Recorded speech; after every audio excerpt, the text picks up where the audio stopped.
Hey guys, this is Mel, and I'm back to talk about Supernatural episode 1517 titled Unity, which premiered Thursday, October 29, 2020 on the CW. It's 15 minutes after the episode has aired for me, so huge spoiler alert. If you haven't seen the episode already, please go do so first. Please go see the episode first before you come back and see what I have to say about it. Because really, guys, holy crap, what the hell did we just learn in this episode? I didn't think I'd get any more plot twists, but then I should have figured we're like down to the wire now or within the final five. And yet I'm still blown away by the huge twist that we just got. So please go watch the episode before you really dive into what I have to say about it. But otherwise, let's just get right into it. I was like so caught up, and I didn't even fill it. I didn't even fill it. Okay, I didn't even fill out the first two things on my list, and that is the timeline. It's either going to be it continues right where the episode has ended, or it takes place shortly afterwards. I think it has to take place shortly afterwards because we ended with the brothers having this huge fight in the car. And then we cut back to we start off this episode with them in the bunker, and Sam's just giving Dean kind of the silent treatment while still trying to research. So it maybe sometime has happened. And then Castiel has been still going around trying to catch up on leads. So I'm going to go shortly after what happened to 1516 because they don't have much time, right? Episode reminder, I would have to say, is the fact that, well, the huge big bombshell that was just dropped on us in this episode. Plus, also, I find it kind of funny that the episode was called Unity, and yet this episode was actually split with like 3 different sections, and then they all kind of came together in the very end, as opposed to having all 3 different storylines kind of like spread out throughout the episode. You pretty much got all of the one scenes pertaining to one in one act, all the scenes pertaining to another one in another act, and all the same in the third. And then they all came together to kind of show how they were connected. So I thought that was pretty interesting considering that the episode title is Unity. I also want to take note of the fact that I believe the only other time we had this kind of card separation was, I believe, in episode 1212. Correct me if I'm wrong, but I'm pretty sure there's one other one that maybe we've had something similar happen. I can't remember where, but I know that there was something else. Maybe it was 12-12 and everything. Who knows? But let's get right down to the storylines. I'm pretty much going to break it down in the 3 cards and then the Unity section that I was pretty much talking about. So the first card dealt with Amara. Second one dealt with Dean. Third one dealt with Sam. And then the fourth one was kind of together. So Act 1 was teaser, and Act 1 was kind of everybody and trying to like put everything in motion. Act 2 kind of dealt with Amara. Act 3 dealt with Dean. Act 4 dealt with Sam. And then Act 5 kind of dealt with the culmination of everything a little bit. If I did remember that correctly. Pretty sure once he came back to commercial, they started a new section. But anyway, so the Mara section, we have her meeting up with Chuck and trying to get him to rethink about just going to what they were supposed to be, and that is be balance in the world instead of his desire of wanting to reset the world to get rid of all of his failures. But he can't reset the world without Amara. So she's trying to get over balance. He's trying to go for reset. But in the end of her section, Amara actually traps Chuck in the bunker, and he's powerless. Like, he can't snap his way out of it. But then it also seems like she couldn't either. So they're both trapped in the same room, but she was still under the impression that they had a way to trap Chuck and not kill him, which I'll talk about in a moment. And then with Dean's section, we get that he is tasked to take Jack to complete his final ritual. And this final ritual actually leads them to meeting Adam, the first man ever created, human, and his angel, Seraphina. And after completing this trial, which was pretty much trying to answer a question to prove that he's the one worthy of the last ingredient, afterwards, Jack gets one of Adam's ribs literally plucked from within his body. And then the moment that Jack kind of either melts it down in his hand or consumes it in whatever shape, form his power does it, that is meant to turn Jack into a ticking nuclear blackout time bomb. And once it starts, it can't stop until the moment of Jack dying, kind of a thing. So his section ends with, Dean's section ends with Jack also I'm going to bring it up now. Before Jack actually sets off the chain reaction, Dean pretty much explains to Sam his outburst of saying that Jack was not family to him, and him explain what the realization that Chuck was pretty much being puppeteering his whole life and how he felt like he didn't really have a life because it was all Chuck's doing, and how he pretty much explained why he wants Chuck dead so badly. And then he gives Chuck his thanks for, like, because of your sacrifice, I'm actually going to be able to live my life and not be a puppet. And Jack seems to understand that. So once Dean gets that off his chest, Jack melts the rib into his hand, consumes it with his power, and pretty much sets the chain reaction off to make him into a time bomb. Now we go into Sam's little section. And this is with him after coming in with a loss in research. They remember about Sergei and his search for the key to death. Him and Castiel find it in the archives room, which has Sam opening it to lead him into Death's library, where he comes into contact with the Empty, who's taking on the form of Meg, and she's killing all these Reapers to try and get Billy's attention. But Sam instead learns what Billy's true plans are, and that is not only will Chuck and Amara get wiped off the table, but Billy will become the new god and take over that power vacuum. And when she does, she will reset the world to the way it's supposed to, putting everybody back where they're meant to. The Empty having full domain of the Empty and what have you. And this actually, while it might seem fine and dandy, angels going back to heaven, demons staying down in hell, but then that also means anybody who is resurrected is not going to exist anymore. Anybody who came from the other multiversal worlds will be put back on worlds that do not exist anymore. So they're pretty much dying as well too. So that's pretty much eliminating everybody, every one of our characters pretty much that Sam and Dean have known. So the Sam is like more convinced now than ever to not go with Billy's plan. So now he's racing to trying to stop it. So now the fourth storyline, which is kind of bringing together all the three previous ones, is the fact that we get Chuck revealing to Amara that he knew the Winchesters planned to kill him all along. He actually orchestrated and planted a few visions here and there to make it get to what he believed would be in his death book. Kind of playing on the fact that everyone kept forgetting that he's omnipotent. He knows things before everybody else does. And it seemed like he was kind of playing death to his will, to kind of get her to do what he needed her to do, to get what he wanted from the sounds of it. He also tells Amara that Dean betrayed her, saying that Dean's plan was to actually kill both Chuck and Amara and not trap him like he claimed. Amara, in her grief of that betrayal, because she was betting on the bond between them, submits to Chuck's claims on wanting to get balance and reset the balance. So Amara agrees to merge with Chuck, and now Chuck has both light and dark within him.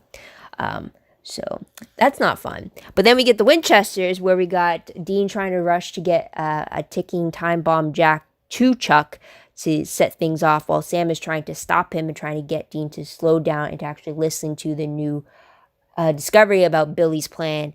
And this leads to Dean not only pulling a gun out on Sam, but punching Sam to get him out of the way, and then Sam trying to tackle Dean. And it just gives to the reveal of the fact that if Chuck is dead, then everybody will be reset and put back to where they're supposed to be. All the friends they saved would be gone. He mentioned Eileen as well, and Dean says he would trade all of that if it meant Chuck would be dead. And then Sam questions, well, what about me?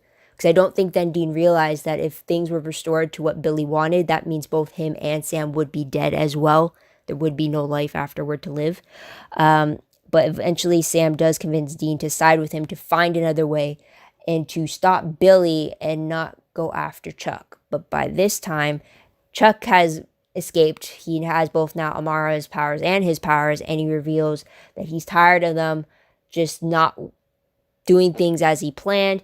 He calls them broken. He says they stray off of the written story, and he says he's done with them. He's going to throw out his broken trophies, as he calls them, and then he tells them that no matter what, Jack is going to die because he's already jump-started this chain reaction. And the final scene, which is part of that, but we see Jack collapsing as the power seems to overcome him or try to consume him, and then we fade to black.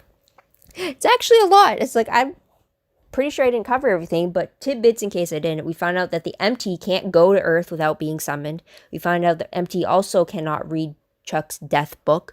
I'm pretty sure it's any death book because only death could do it.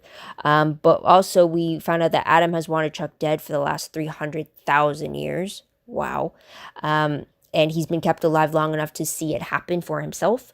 And then we have Chuck claiming that he didn't write or create the bond between Amara and Dean. He even called it ew. I wouldn't, that's not me. Amara seemed pleased by that because I think she was under the impression that that was something that Chuck had written, since he writes everything in the world, kind of a thing. So there's that. And then I already did mention the whole 3-card separation at the very beginning.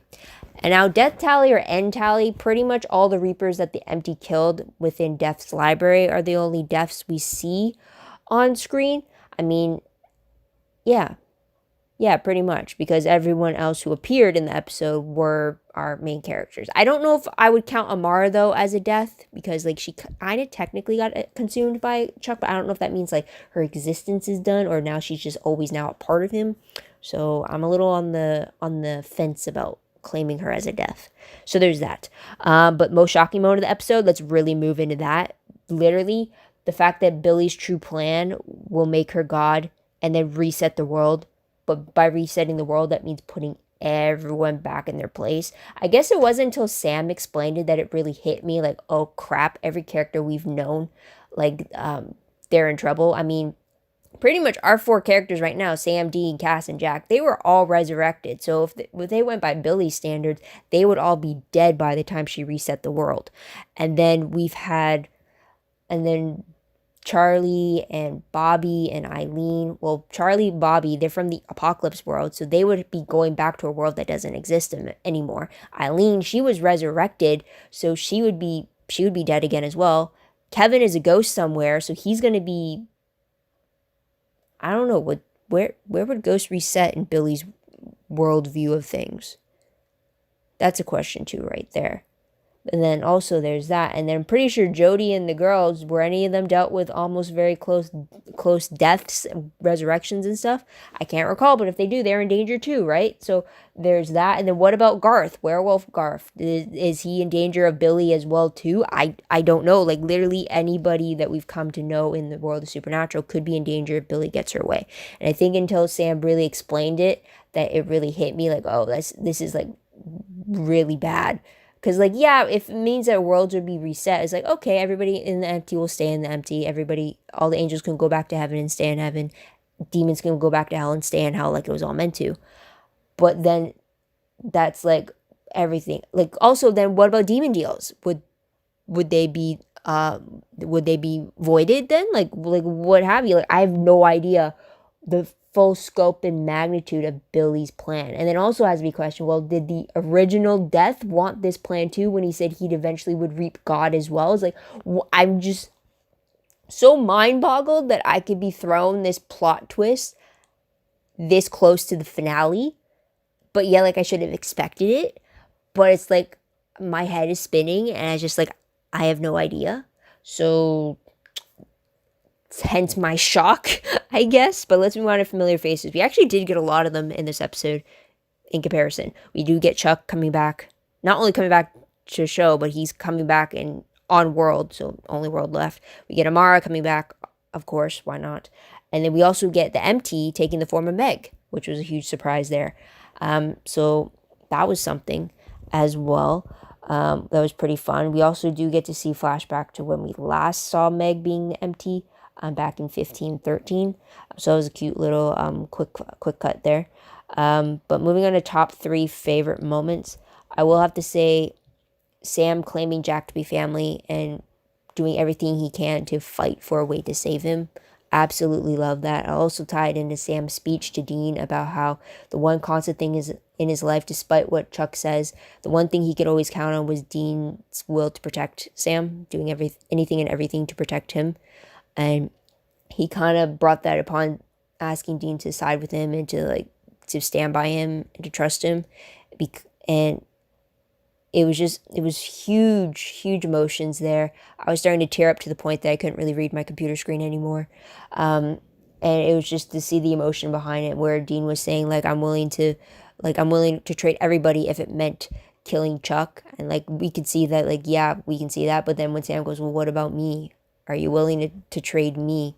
And then Dean just pauses because, like, oh crap, it's like he's not going to do it now because he was brought into that question. Because we know Dean will never do anything to sacrifice Sam. Dean would always sacrifice himself first before Sam will ever get into danger. So to have that brought up like that in such a very impactful thing was amazing. I mean, this whole episode, Sam and Dean have had very emotionally charged interactions in this episode because they're on two opposite sides of this situation.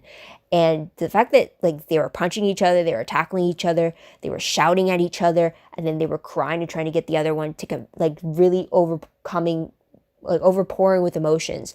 And it was just like, no matter on where they fell, I felt like wherever they felt with each other, at enemies, friends, like whatever, it's a fair because I felt every emotion with them. Their anger, their pain, their like wanting them to just get along and not be fighting each other. It's just like I felt it with them. I was crying with them. It was just like absolutely one of my favorites when they're able to put me through the ringer there.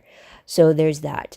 And another favorite I would have to say is just Chuck and Amara. It's always interesting to see how the two of them relate to each other, just not only on brother-sister level, but also on a cosmic level whenever they're explaining like how, like kind of like when they're talking about like, oh, do you remember how when the world began, and then their viewpoints on that and like on the simplest of things with such a different perspective is always interesting to me. And just seeing how they interact with each other is just something I always found very, very compelling to watch. So I'm really glad we got to see that again, and that's something as well.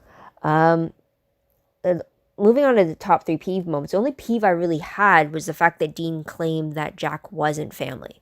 That like hurt me like so much. I mean, yes, he gave his like kind of sort of apology to Jack, but then he thanks him for his sacrifice.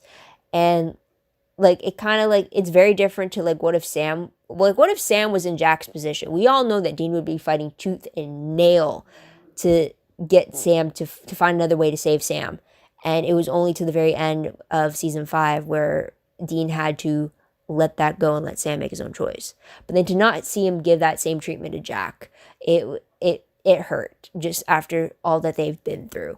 But then also to hear Dean explain why, like his resentment towards Chuck and how he pretty much made him feel like he literally had no life and he was just a puppet on a string. Like, I get it, but at the same time, it's like, you not claiming Jack as family hurt me a lot. So that's why it's the only peeve for the episode. So let's move on to random questions very quickly. First one, how much sway does Amara's bond with Dean have? Like, is it actually legit or was it just hopeful thinking on Amara's behalf?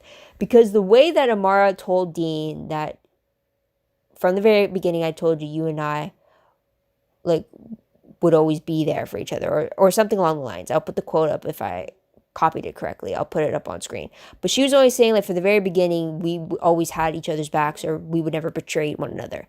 And when she said it and when she looked at him, it was like very concrete. There was no denying that. And you could see the doubt on Dean's face just a little bit. So it had me questioning, it's like, oh, is this going to be something that Dean will actually have to struggle against? But then when we have Chuck explaining that, well, Dean can't hurt you, but he can lie to you. And like seeing Amara break down and feeling betrayed, I'm wondering, okay, so maybe it's just more of just emotional courtesy, I guess, and not like an actual supernatural bond that he really had no choice to not betray her, if that makes sense. I don't know. Like, I really don't know to what extent and how far this bond goes. Because I also just assumed after the end of season 11 that, like, their bond was just, like, old news kind of thing. Like, there's no residual side effects to it. You know what I mean? So that's a question there. Another question is that now that Chuck has absorbed Amara, does that mean that we won't see her anymore as a separate entity? Is she truly now just permanently attached to Chuck? So now if we want both of them, we'd have to get Chuck unless we do some mental mind visit thing. I don't know. And also that begs the question of, like, is Amara dead? Is she technically dead?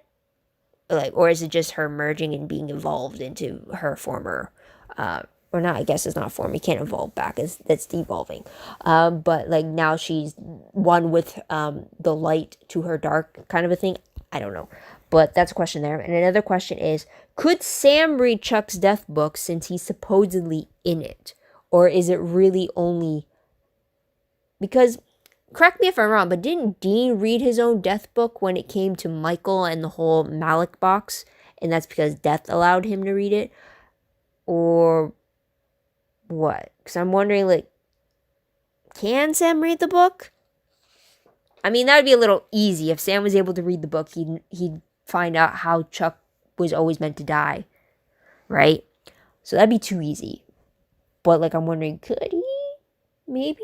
I don't know. Let me know in the comments down below. But moving on to predictions very quickly.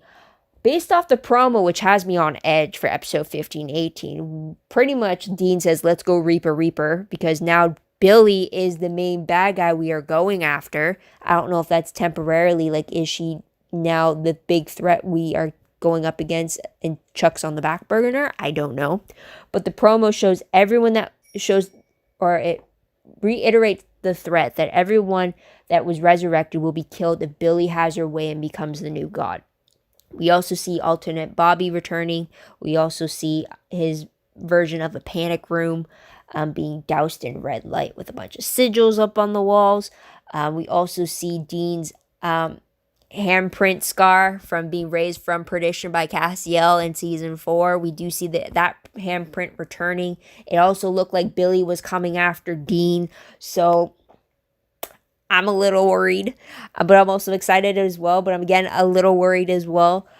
So we'll have to wait and see about that. But based off the synopsis for the episode, this was actually directed by Richard Speight Jr., aka Gabriel. So that is going to be fun.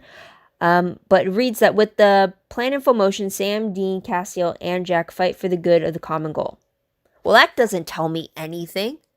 Rightfully so, because this is the final 3 for this one. But, like, I need something. That literally tells me nothing. And I think the episode for the title, or for the episode, is called Despair. So I'm really worried. But I'm excited. But yeah, like, I don't know. It's like, guys, like, this episode has, like, ignited my excitement, but it also has me terrified of what this could mean. And, like, I don't know. I mean, now is Billie, like, the main bad guy they're going to be coming after? But then what does that mean for Chuck? Are they going to leave him, like, unintended where he has Amara's powers with them? Or now they're going to have to split their time between half of them have to go after Billie to stop him and the other half have to go and stop Chuck. But then also someone's going to have to deal with Jack, who's about to implode. I have no idea what's going to happen. But please, let me know in the comments down below what you thought about the episode, what you think will going to be happening, and if you're as tightly wound up as I am and anxious about what this can mean for the final 3 episodes.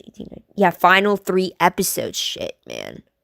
That just got real. Please let me know in the comments down below. Love to hear all your thoughts, theories, and opinions about all that good stuff. Also, don't forget to like this video, subscribe to my channel, check out my other videos if you haven't done so already. If you want notification bell, if you really want to be reminded with those things, I've started using them now. So it's slowly but surely with my own videos that I follow. So yeah, also don't forget to follow me on Tumblr. I reblog promos, web clips, quotes, GIFs, synopses, news, all that good stuff, all found in one place. Go check that out. I am a little behind. I'm hoping to get back into it in 2 weeks during my reading week, just because right now I have too many outlines and treatments and scripts to write before then. So I should focus on that, but I really needed to talk about this episode and just needed my supernatural time of the week. So there's that. Also, WordPress, link for that is down below. Anything I post online is connected to WordPress. A little more detailed, a little more organized, a little more detailed, but still a work in progress is what I meant to say, but still check that out. Also, live journal entry page is linked down below for the full page, but I pretty much put jot noted versions, or jot note. I can't talk right now. Oh my God, I'm just too wired from the episode. But I post on live journal jot noted recaps of the episode as I watch it for the first time. I've done it since season 6. Figure I do it to the very end, even though now I got PVR and I really don't need to recap myself. So instead, I can just go rewatch it. So check that out there. A little behind on posting the recent ones, but they're there. I just got to format and edit and make it pretty for y'all. But eventually check those out if you need to as well. Figure why start, if I've started something, why not finish it to the very end? That's kind of who I am. So there is that. But otherwise, guys, that is pretty much it. I am still mind blown by what happened in this episode. I really don't know what to say, but then I also want to talk about it, but I don't know how to talk. Do you get my problem here right now? So yeah, please comment down below. Help me feel like I'm not the only one stressing out about this right now. But until then, guys, yeah, check out my other videos in the meantime. Otherwise, go watch Julie and the Phantoms. I'm going to keep saying it every time. Go watch it. Tell your friends. Help us get to season 2 for this, because I need a season 2 for that show. If Supernatural has to end, Julie and the Phantoms would be its new replacement for me. I need the happiness after the despair and like the heart racing angst that Supernatural is giving me right now. But there's that. But yeah, come back next week to see what I have to say about the next episode. We really need to see what happens in this next episode. Till then, guys, this is Mel. Wish you all a great day, great week, wherever you are. Have a happy holiday. Not holiday, Halloween. My bad. Happy Halloween. Stay socially distant, but still have fun with it. Have a Zoom Halloween party or something. I don't know. But enjoy it. Or have a movie marathon or something. I have no idea. I still don't know how any ideas. Well, I did, though, before I really leave. If you really want it, I've been doing like a fandom of the week. Instead of doing like a Halloween costume for the whole week leading up to Halloween, I've been dressing up with a different fandom merch just to represent. Something fun to do. But I've been doing that, so if you want, join in. But yeah, I'm going to stop talking now. Bye, guys.